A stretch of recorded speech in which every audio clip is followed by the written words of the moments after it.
Hello students, now we will learn about different types of transportations that happen through plasma membrane. First one, passive transport.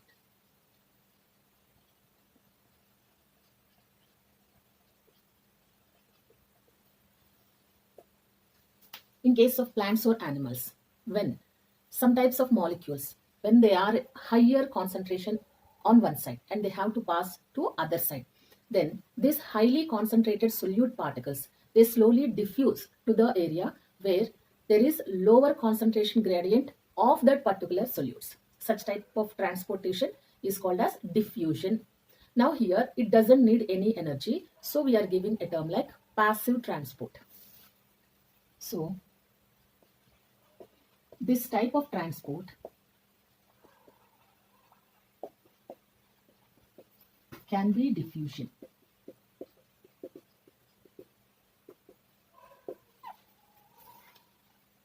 Next, it does not need energy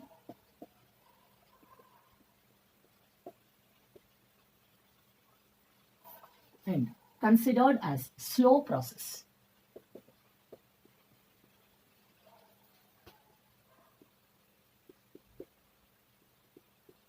Movement of the solute particles is from higher concentration gradient to lower concentration gradient.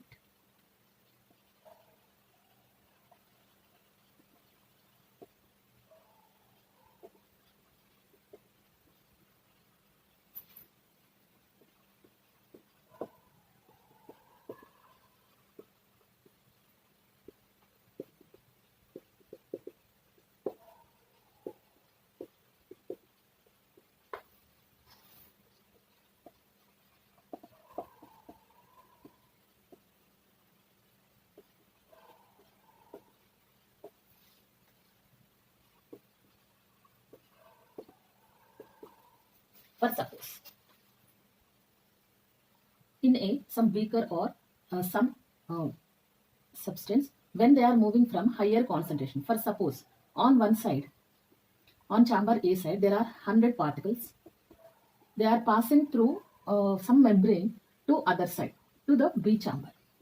They are moving from higher concentration to lower concentration. Here there are 0 particles. So direction will be towards the area of lower concentrated gradient solute particles. Now here, after reaching off, so later after diffusion, so after transport, if here are 50 particles and here are 50 particles, then the transportation is stopped and the condition is said to be particles have been reached to equilibrium. This is A chamber, this is B chamber. So here we can frame one point.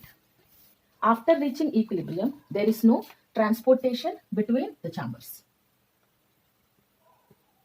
There is no transport after reaching equilibrium state.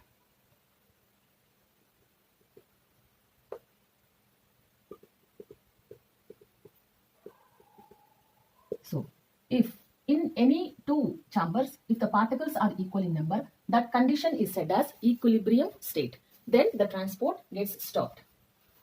Passive transport is not affected by, this can be an MCQ, important one, is not affected by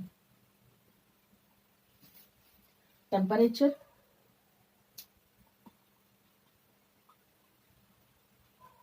metabolic activities,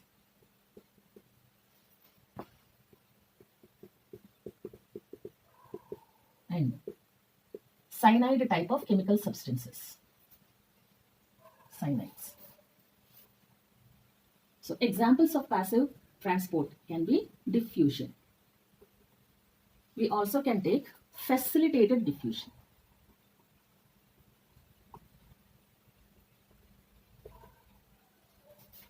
During passive transport, if solvent particles are being moved from their higher level to lower level, then such type of passive transport is called osmosis.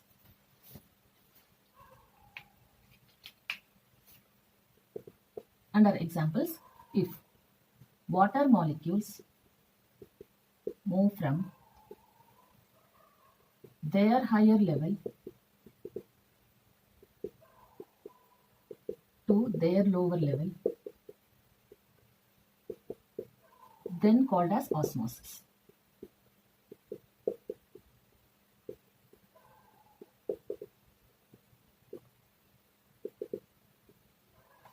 So, three examples we can take under passive transport. One is simple diffusion, facilitated diffusion, and osmosis. Next type of transport, active transport.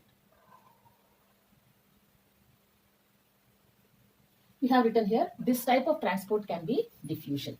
But here, again, energy is being used. And we do not consider what type of membrane is used during the process of passive transport.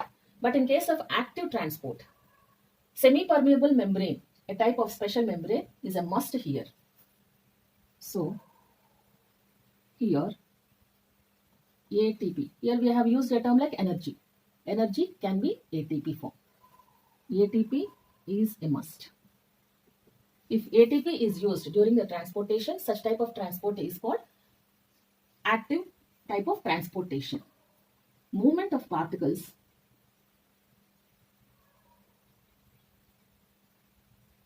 is from lower concentration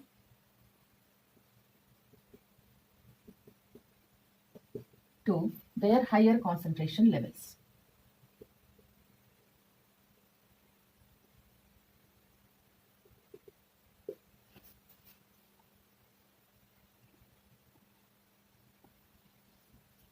Next,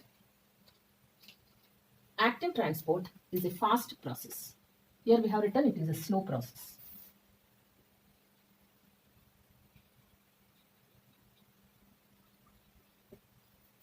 Next, from there to there, from lower concentration to higher concentration. One MCQ. Passive transport is not affected by temperature, metabolic activities and cyanates. But active transport is affected by temperature, by metabolic activities and by cyanates.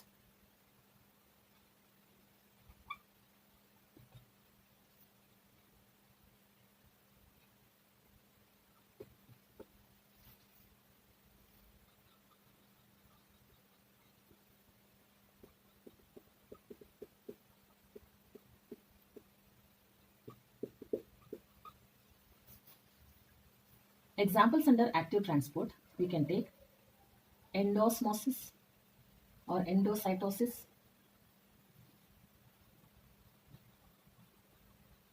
exocytosis. Next, sodium and potassium pump. This happens in nervous cell.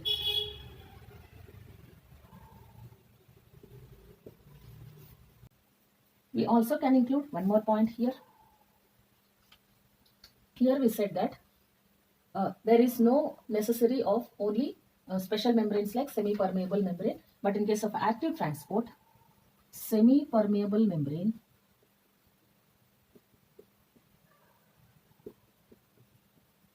is a must. Next, last one, osmosis.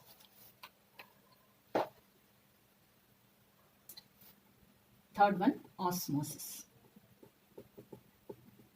Here, solvent transfers or gets transported from, here solvent in the sense we can take water, from its higher level to its lower level. There are many examples. In this, semi-permeable membrane is a must.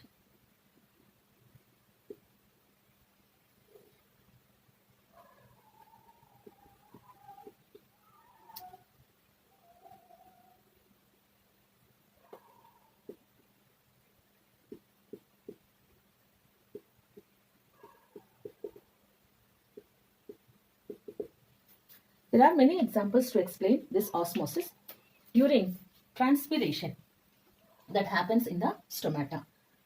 During closing and opening of stomata, during transpiration also osmosis happens.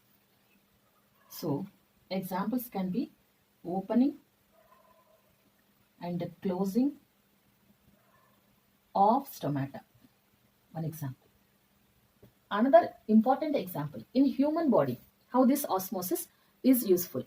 Osmosis is useful in human cell during absorption of nutrients from the food that is ingested, and also during removal of waste material like urea from the blood. So we'll write that point. In human cell, osmosis helps in absorption of nutrients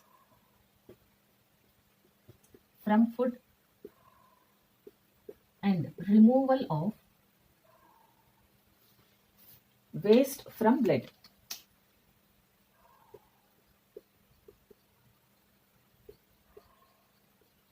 That waste can be urea. So these are few examples regarding the type of transportations like passive, active and osmosis. And also in case of passive transport, one important point is which particles are getting transported. Solute particles will get transported in case of passive transport. Here solutes. In case of active transport also solute particles, but they are from their lower concentration to higher concentration. Only in osmosis the solvent particles are being transported, that is water. So examples of how this osmosis is helping in case of human cell. It means by absorption of nutrients from the food and also removal of waste like urea. The last example is urea from the blood.